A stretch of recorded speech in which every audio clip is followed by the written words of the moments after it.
So, you've probably heard the term the new right thrown around, right? But what does it actually mean? It's easily one of the most influential and, let's be honest, often misunderstood political ideas of the last 50 years. So today, we're going to break it all down. Okay, so Thatcher and Reagan. What's the connection? Well, yeah, they were the dominant political figures of the 80s, for sure. But more than that, they were the faces of the new right.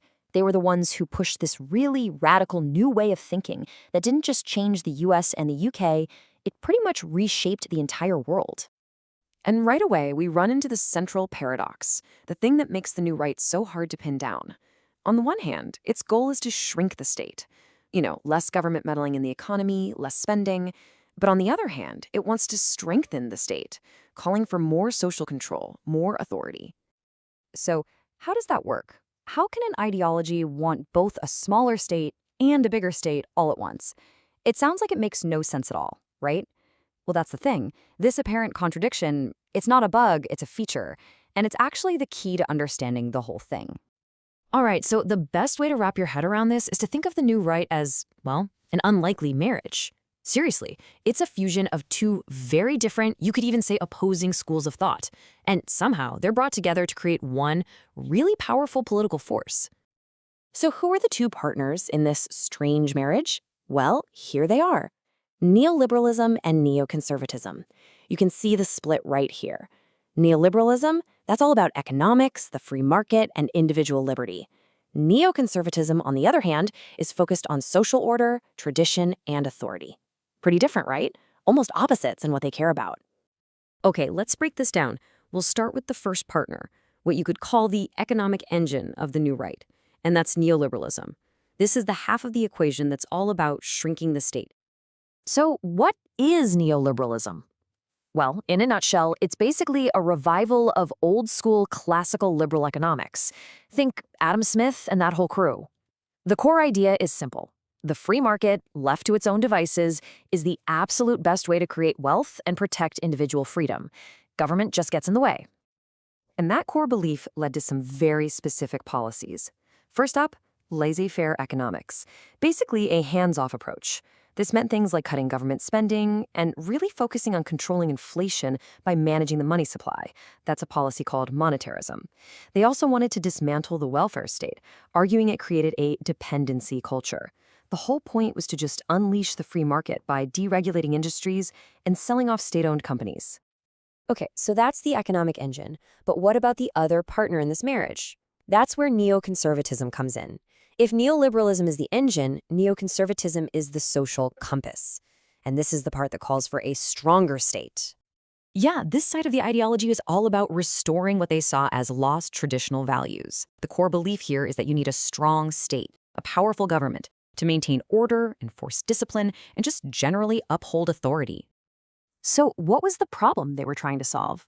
Well, from the neoconservative point of view, society had become way too permissive, too undisciplined. They worried that people were becoming too dependent on the government. And this quote really sums it up. They saw permissiveness and widespread welfare dependency as these twin evils that were just tearing apart the country's moral fabric. And what was the solution? A strong state. The goal was to bring back traditional values, to strengthen social order and hierarchies, and to fire up a sense of national pride. And how do you do that? The main tool in their toolbox was a very tough law and order stance, using the full power of the state to enforce discipline. So you've got these two seemingly opposite ideas, right? How on earth did they come together and become so incredibly powerful, specifically in the 1970s? Well, like with most major political shifts, it didn't just happen out of nowhere. The new right was really born from a moment of deep, deep crisis. See, for decades after World War II, most Western countries were on the same page, economically speaking. They were following a playbook based on the ideas of John Maynard Keynes. The basic deal was government spend money to keep the economy humming along and provide a solid welfare state for everybody. It worked for a while, but by the 1970s, that whole system was starting to fall apart.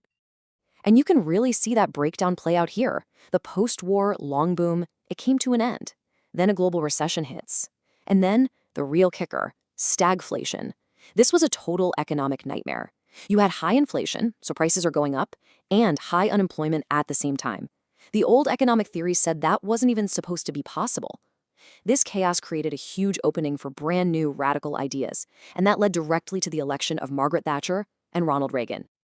And look, it wasn't just about the economy. There was a bigger crisis of confidence happening. In the US, you had the fallout from the Vietnam War and a growing fear of Soviet military power. Meanwhile, the UK was struggling with losing its great power status. Its empire was gone. This widespread feeling of anxiety, it made the new right's tough, patriotic, nationalist message sound really, really appealing to a lot of people. And that brings us right back to how these two ideas fuse together. A free economy, the neoliberal part, promised to fix the economic mess and bring back prosperity. And a strong state, the neoconservative part, promised to restore order and national pride. See, the real genius of the new right was realizing the crisis of the 70s wasn't just economic, and it wasn't just social, it was both. The argument was basically, yes, we need free markets, but that can be disruptive, so we also need a strong state to keep everything in line. It was a single, powerful package that promised to fix everything. So there you have it, a free economy and a strong state. It was a totally revolutionary idea back then. And honestly, its legacy is everywhere you look today. Think about it. All the big debates we're still having about the size of government, the role of the market, social values, national identity, so many of them are still being fought on the battlefield that the new right created. So the final question is one for you to think about. How does this 40-year-old idea still shape the world you live in?